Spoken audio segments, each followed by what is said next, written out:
여러분은 그동안 무엇을 찾아서 헤매고 있습니까? 혹은 기적입니까? 성공입니까? 응답입니까? 그것이 잘못된 것은 아닙니다. 그것 구해야 합니다. 하나님이 우리의 기도를 들으시고 반드시 역사하여 주실 것입니다. 그러나 그와 동시에 바람도 지나고 불도 지나고 지진도 지나고 단 한 가지만 남는 거예요. 흔히들 우울증을 가리켜서 마음의 감기다라고 표현을 합니다. 그만큼 쉽게 올 수 있고 또 누구에게나 올 수 있다는 것이지요. 과거에는 이 우울증을 가리켜서 열심히 기도하면 낫는다, 뜨겁게 찬양하면 낫는다, 그렇게 얘기를 했더랬었습니다. 그러나 이러한 방법은 올바른 처방은 아닙니다. 만나교회 김병삼 목사님이 오랫동안 우울증과 공황장애를 앓았더랬습니다. 갑자기 호흡이 안 되는 현상이 발생이 되니까, 반복되니까 병원을 찾았어요. 가보니까 지금의 문제가 심장 문제가 아니라는 거예요. 이것이 공황장애다라는 걸 알게 됩니다. 그리고 나서 정신과 선생님을 다시 만나 치료를 받게 되죠. 그때 그 의사 선생님이 말씀하시기를, 많은 사람들이 이 우울증과 공황장애를 마음의 문제라고 여기는데 그렇지 않다는 거예요. 사실은 육체의 밸런스, 건강의 밸런스가 무너져서 발생한다고 하는 것입니다. 당시 목사님의 건강 상태를 보니까 딱 그와 같아요. 모든 수치가 비정상적으로 떨어집니다. 혈압, 당뇨, 고지혈증, 이런 모든 건강의 수치가 다 무너져 있는 거예요. 그래서 의사 선생님이 말하더랍니다. 목사님, 몸이 무너지니까 정신이 무너지는 것이고 정신이 무너지니까 공황이 옵니다. 그러니 몸을 먼저 돌보고 마음도 돌보아야 합니다 라고 이야기하셨답니다. 우리는 지난주에 로뎀나무에 쓰러져 있던 엘리야를 만났습니다. 하나님이 천사를 보내어 그런 엘리야를 먼저 찾아가시죠. 그를 먹이고 또한 마시게 하고 또 몸을 쉬게 합니다.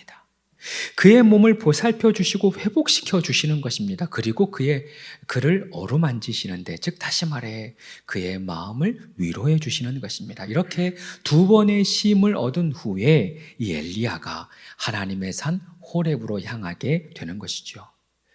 언급하였듯이 누구나 마음의 질병과 탈진을 경험할 수 있습니다. 우리에게도 몸과 마음을 살피는 지혜가 있기를 소망합니다. 몸의 건강 그리고 마음의 건강을 함께 관리할 수 있는 성숙한 그리스도인이 되어지기를 소망합니다.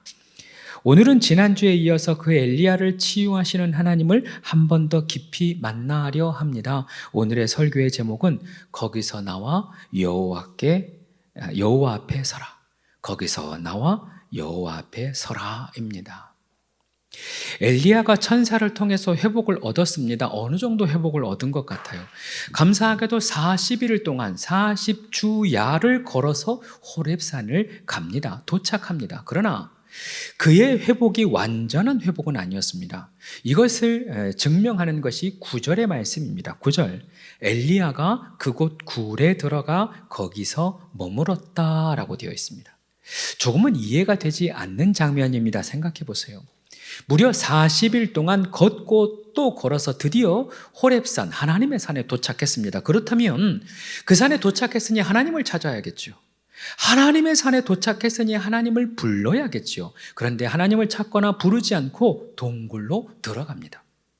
이를 겉모습, 즉 상황적으로만 해석을 해보자면 마치 이런 겁니다. 자신을 죽이려는 이세벨과 군사를 피해서 동굴로 숨은 것은 아닌가라고 해석할 수 있어요. 그러나 동굴이라고 하는 장소가 숨기에 적합한 장소는 아닙니다. 동굴은 입구는 있지만 출구가 없으니까 적군들이 들이닥치면 꼼짝없이 죽을 수밖에 없는 갇히는 구조가 동굴입니다. 다시 말해 엘리야가 누군가를 피해서 동굴 속으로 숨어 들어간 것이 아니라는 거예요. 그래서 오늘 성경은 엘리야가 숨었다라고 하지 않고 들어가 거했다, 머물렀다라고 하는 것입니다. 그렇다면 이 장면이 뜻하는 의미는 무엇일까요? 그 의미는 엘리야가 영적으로 어둠 가운데 거했다라고 하는 의미입니다. 아직 해결되지 않은 마음의 문제, 하나님이 회복하셨으나 여전히 남아있는 영적인 그 어둠 가운데서 이것을 해결하지 못한 채 더 깊은 어둠 속으로, 더 깊은 동굴로 들어가게 되었다라는 것입니다. 이와 같은 상황이 요나에게도 있었죠. 하나님이 요나에게 니느웨로 가서 말씀을 전하라고 합니다. 그런데 요나가 이를 거부하고 다시스로 올라가죠. 그러나 하나님이 그런 요나를 포기하지 않습니다. 오히려 큰 풍랑을 보내어서 배를 흔드시는데 요나가 배 밑바닥으로 들어갑니다. 배 밑바닥으로 들어가서 거기서 멈추지 않고 눈을 감고 잠이 듭니다. 그렇다고 해서 요나가 믿음이 좋아서 잠이 들었나? 하나님을 믿었기 때문에 평안해서 잠이 들었나? 그렇지는 않은 거예요. 세상 만사 신경 쓰기가 싫은 겁니다. 세상 만사 이래도 안 되고 저래도 내 뜻대로 안 되니까 스스로 눈을 감아버리는 거예요. 안 보는 게 낫겠다 싶은 겁니다. 하나님의 선지자들도 이와 같이 마음에 문제 있을 때, 영적인 어려움 닥칠 때 눈을 감고 어둠 속에 거하더라라는 것이죠. 우리도 마찬가지입니다. 부모와 자식 간의 갈등이 있을 때, 부모와 자식 간의 갈등이 폭발할 때 각자 방으로 들어갑니다. 부모는 부모 방으로, 자식은 자녀 방으로 다 들어가 버립니다. 부부도 마찬가지죠. 말이 안 통하고 또 화를 내도 도무지 해결이 안 될 때, 저 사람은 안 되겠다 싶어서 나도 혼자 들어가서 눈을 감아버립니다. 안 쳐다보는 거예요.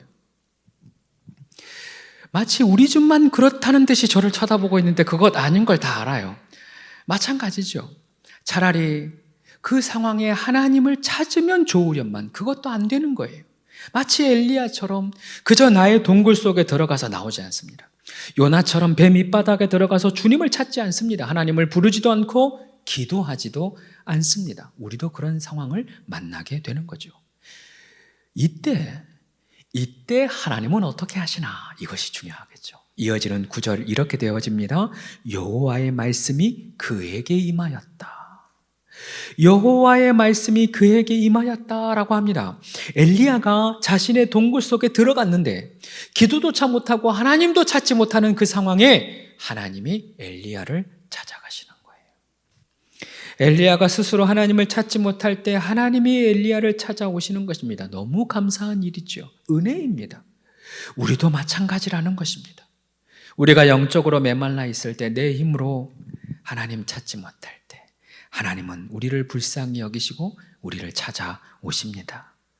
우리가 불가항력적인 문제를 만나서 어둠의 동굴 속으로 우리가 스스로 들어갈 때 주님은 우리를 긍휼히 여기사 그 어둠 가운데 우리를 찾아오십니다. 여러분은 어떤 동굴을 경험했습니까? 슬픔의 동굴입니까? 낙심의 동굴입니까? 영적인 동굴입니까? 기억하십시오. 바로 그때 주님이 여러분을 찾아가실 것입니다. 바로 그때 여러분 가운데 그 어둠 가운데 주님이 찾아오실 것입니다. 기도도 안 되고 말씀도 안 들리고 주님이 찾지 못할 그때 주님이 내게 찾아오셔서 말씀으로 임하여 주실 것입니다. 믿으시기 바랍니다. 이제 하나님이 직접 엘리야를 향한 처방이 내려지는 거예요. 이전까지는 천사를 보내어 그의 육체를 회복시키고 마음을 회복시키셨다면 이제 하나님이 직접 엘리야를 영적으로 만져가기 시작하시는 것입니다. 첫 번째 하나님의 처방은 나의 상황을 직면하는 것입니다. 하나님이 엘리야에게 먼저 물으십니다. 내가 어찌하여 여기 있느냐? 내가 어찌하여 여기 있느냐? 그 동굴에 있는 것이 하나님의 뜻이 아니었던 것이죠. 이 질문은 엘리야의 상황과 마음을 몰라서 묻는 질문은 아닙니다. 하나님이 누구보다 엘리야의 상황을 잘 알죠. 그렇기 때문에 찾아가시는 거죠. 그럼에도 불구하고 이렇게 질문하는 이유는 엘리야로 하여금 스스로 자신의 상황을 생각하고 직면하게 하기 위함입니다.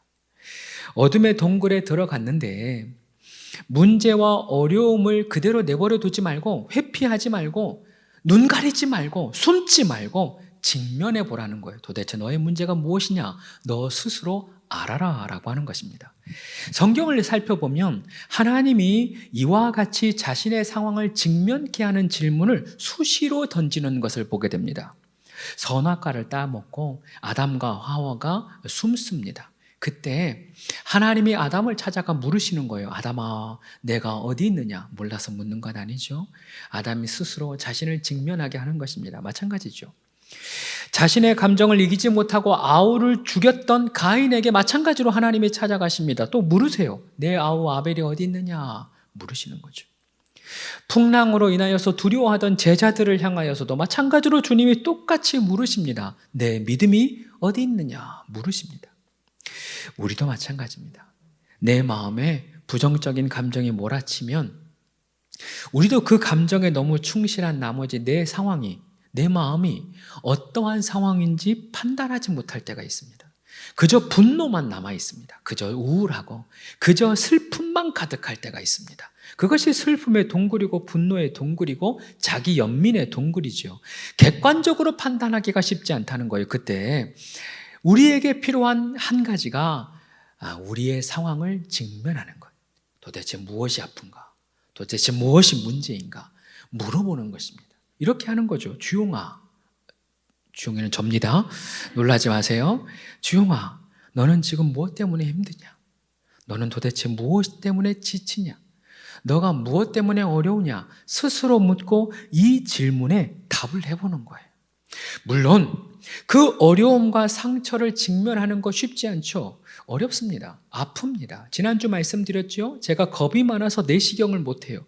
차라리 안 보는 게 낫겠다 싶어서 내시경을 안 하는 거예요. 그렇다고 해서 있는 병이 없어지는 것은 아닙니다. 있는 병이 치유되는 것도 아닙니다.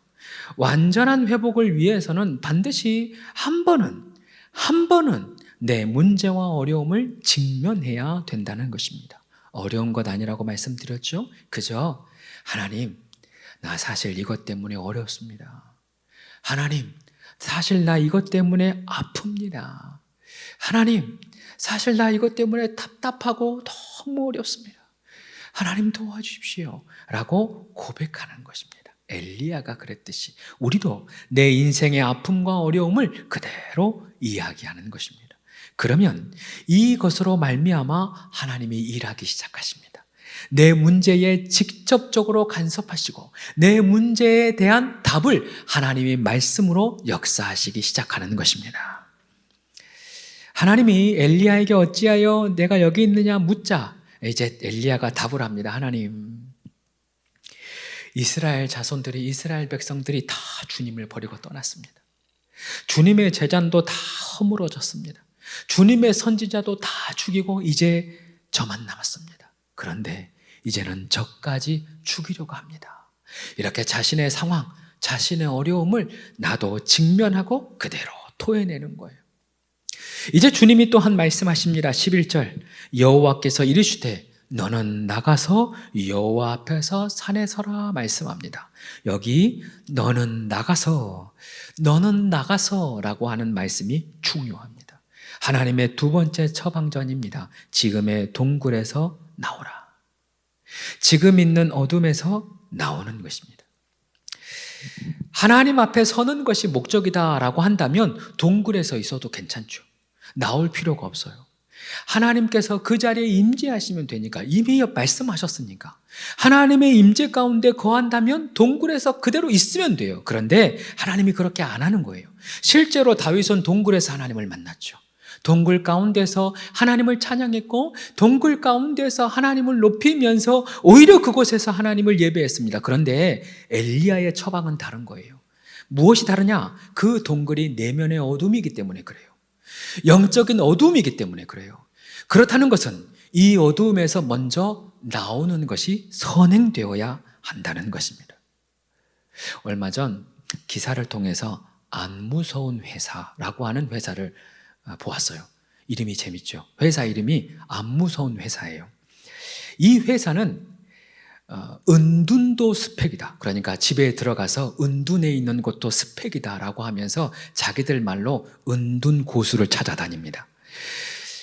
조사에 따르면 2023년 자신만의 동굴로 들어가서 6개월 동안 나오지 않는 사람, 6개월 이상 나오지 않는 청년들을 조사해 봤더니 얼마나 됐나?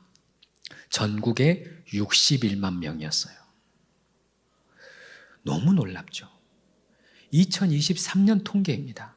이유는 다양해요. 부모님과의 갈등, 입시의 스트레스, 사람들의 시선과 평가, 이런 것들이 너무 어려워서 이제 방에 들어가서 안 나오는 거예요. 공통적으로 느끼는 감정이 있답니다. 두려움이랍니다. 그래서 그 두려움 때문에 밖으로 나오지 않는 청년들, 그들을 대상으로 하여서 이 회사가 손을 내밀어 주는 거예요. 세상에는 안 무서운 회사도 있다. 세상에는 안 무서운 회사도 존재한다. 그러니 다시 나와봐라. 그러니 나와봐라 하는 거예요. 그렇게 어둠에서 밖으로 나올 때 새로운 삶이 시작된다는 것이죠. 이것은 비단 소위 말하는 은둔 고수들에게만 해당되는 것은 아닙니다. 우리가 부정적인 감정의 동굴에 갇혀 있을 때, 혹은 영적인 어둠의 동굴에 갇혀 있을 때 가장 중요한 것은 그 감정에서 벗어나는 것, 그 어두움에서 나오는 것입니다. 예수님께서 잡히시던 날 밤에 베드로가 예수님을 따라갑니다. 예수님을 부인하지는 못하고 저 멀리 따라가다가 그 광장에서 가만히 앉아 있는 거예요. 밤중에 불을 쬐면서 앉아 있는데 소녀 하나가 이 사람 예수님의 제자다, 당신도 예수님의 제자 아닌가 묻기 시작합니다. 그렇게 묻기 시작할 때 베드로가 나는 아니다, 나는 아니다, 나는 아니다 3번 부인하죠. 닭이 울어서 내가 부인했다는 사실을 깨닫습니다. 그 닭 울음소리를 듣고 예수님이 너가 3번 부인할 것이다 라는 말씀이 생각납니다. 그때 어떻게 했느냐? 성경은 이에 밖으로 나가 슬피 울었다라고 기록하고 있습니다. 베드로가 잘한 것은 그 배신의 자리, 그 부인의 자리에서 밖으로 나간 것입니다. 그 절망의 자리에서 뛰쳐나오고 눈물로 회개하는 거예요. 이것이 유다와 베드로의 결정적인 차이인 것입니다. 우리도 마찬가지예요. 내 안에 부정적인 감정에서 벗어나기 위해서는 물리적인 공간에서 나오는 게 중요합니다. 때로는 내가 방에 있었다면 그 방에서 나오는 게 중요해요. 내가 다툼이 있었다면 다툼의 자리에서 나오는 게 중요합니다. 거실에 있었다면 거실에서 나오는 거, 가출하라는 것은 아닙니다. 집을 나가라는 것이 아니라 내 어둠의 자리, 부정적인 감정에 지배하는 자리, 그 어둠 가운데에서 벗어나는 것이 중요하다는 것입니다. 사랑하는 여러분, 여러분을 움직이지 못하게 하는 것이 무엇입니까? 여러분을 꽉 매고 답답하게 하고 그곳에서 더 이상 벗어나지 못하게 하는 그것은 무엇입니까? 바라기는 그 자리에 머물러 있지 말고 발을 떼고 나가시기를 바랍니다. 그 어둠의 자리에서 일어나 걸으시기를 바랍니다. 그 자리에서 벗어나면 그 문제에서도 벗어나게 되는 거예요. 그 자리에서 한 발자국만 벗어나면 그 문제에서도 풀어지는 것입니다. 이와 같은 은혜를 경험하는 우리 모두가 되기를 축복합니다. 이제 마지막 하나님의 처방이 한 가지가 더 남았습니다. 3번째 하나님의 처방은 하나님의 임재 가운데 하나님 앞에 서는 것입니다. 11절 여호와께서 이르시되 너는 나가서 여호와 앞에서 산에 서라 라고 말씀하십니다. 여호와 앞에서 서라. 하나님께서 그 동굴을 나오게 하시더니 이제는 여호와 앞에 서라고 하는 것입니다. 하나님의 임재, 하나님께서 임하시는 그 임재 앞에 서라라고 하는 것입니다. 하나님의 임재 앞에 서는 것이 완전한 회복, 우리의 영적인 회복의 최종 단계라는 것입니다. 그런데 오늘 성경에 나타난 하나님의 임재의 방법이 조금은 특이합니다. 엘리야가 하나님 앞에 섰는데 갑자기 크고 강한 바람이 불어오더니 그 산을 무너뜨립니다. 그 바위를 부숩니다. 그런데 그 바람 가운데 하나님이 안 계시는 거예요. 이번에는 땅이 흔들리고 지진이 일어나는데 그 지진 가운데도 하나님이 안 계십니다. 그리고 그 이후에 큰 불이 임하는데 그 불 가운데도 하나님이 계시지 않습니다. 그리고 난 이후에 모든 것이 지나가고 잠잠하고 침묵 가운데 세미한 음성으로 하나님이 엘리야를 찾아오십니다. 이 장면이 우리에게 그리고 엘리야에게 무엇을 말씀하시는 것일까요? 하나님은 바람과 불과 지진으로 역사하시나 진정 우리 가운데의 만남은 고요함 가운데 임하신다는 거예요. 특별히 표준 세번역은 이 말씀을 부드럽고 조용한 소리 가운데 임하셨다라고 번역합니다. 다시 말하면 따뜻하고 친밀한 관계 속에서 하나님이 함께 하신다. 따뜻하고 친밀한 동행 가운데서 하나님이 말씀하신다라고 하는 의미이지요. 그렇게 해석을 하면 지금껏 엘리야는 놀라운 능력을 행하였고 또 보았고 일으켰지만 정작 하나님의 세미한 음성과 하나님의 따뜻한 동행과 임재를 놓치고 살았다는 것입니다. 이것은 비단 엘리야에게만 해당되는 말씀은 아닙니다. 한국교회, 하나님께서 큰 부흥을 맛보게 하셨고 큰 성장을 일으키셨지만 하나님의 말씀이 나에게 들려지지 않는다면 그 부흥은 나와 상관이 없는 것이겠죠. 하나님이 친히 이 땅 가운데 나라를 멸하기도 하시고 나라를 세우기도 하시나, 그러나 내가 하나님의 음성과 하나님의 말씀을 듣고 그것을 온전히 깨닫지 못한다면, 하나님의 임재 가운데 거하지 않는다면 그 하나님의 능력은 나와 상관이 없는 것입니다. 우리가 실제로 열심히 사역을 하고 교회 봉사를 하고 때로는 기도의 응답을 얻었다 할지라도 내가 하나님과 동행하는 시간, 하나님과 친밀함의 시간, 하나님의 임재 가운데 있는 시간이 없으면 우리도 넘어지고 쓰러질 수 있다는 것입니다. 이 말씀은 저에게도 너무도 큰 충격이요 도전으로 다가옵니다. 제가 이 자리에서 아무리 열심히 찬양을 하고 또 아무리 힘있게 말씀을 전한다 하여도 하나님과 동행하지 않고 하나님의 세미한 음성을 듣지 못한다면 저 역시나도 쓰러질 수밖에 없는 것이고 그 능력이 나와는 상관이 없는 것이 되어버리는 거예요. 그래서 그 세미한 음성 듣고자 광야에 서는 것입니다. 그 웅장한 소리를 뒤로하고 거대한 장소를 뒤로하고 불과 바람과 권능의 역사를 뒤로하고 광야에 나와 하나님의 세미한 음성을 들어보는 거죠. 사랑하는 여러분, 여러분에게 묻습니다. 여러분은 그동안 무엇을 찾아서 헤매고 있습니까? 혹은 기적입니까? 성공입니까? 응답입니까? 그것이 잘못된 것은 아닙니다. 그것 구해야 합니다. 하나님이 우리의 기도를 들으시고 반드시 역사하여 주실 것입니다. 그러나 그와 동시에 바람도 지나고 불도 지나고 지진도 지나고 단 한 가지만 남는 거예요.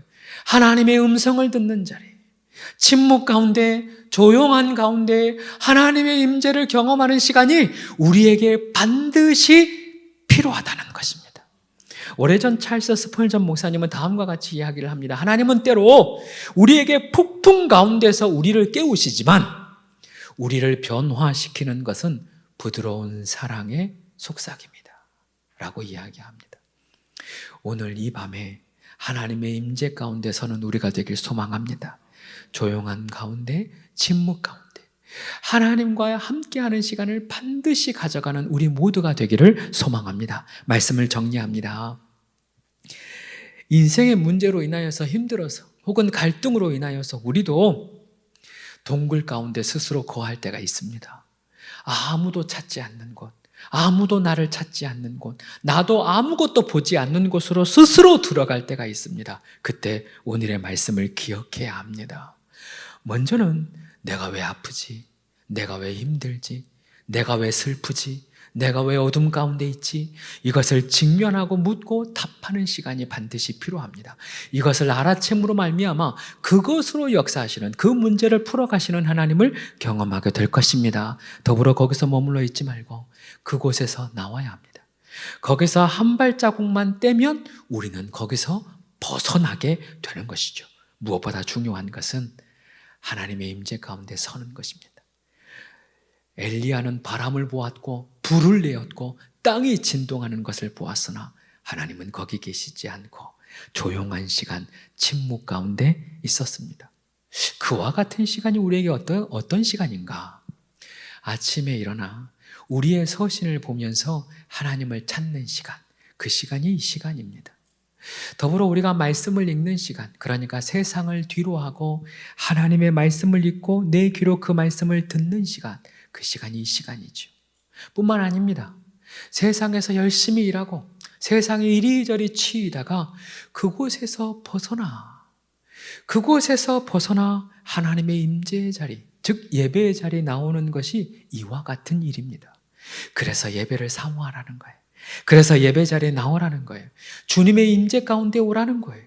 세상의 소리에 하루 종일 시달렸으니, 세상의 온갖 고통에 하루 종일 시달렸으니 슬픔과 어두움의 동굴에 들어가지 말고 여기 있으라는 거예요. 사랑하는 여러분, 이 고요함 가운데, 그 침묵의 시간 가운데, 그 임재의 시간 가운데 주님의 회복을 경험하는 우리가 되기를 소망합니다. 하나님이 우리를 만나실 겁니다. 하나님이 우리를 찾아오실 것입니다. 말씀하시고 역사하여 주실 줄로 믿습니다.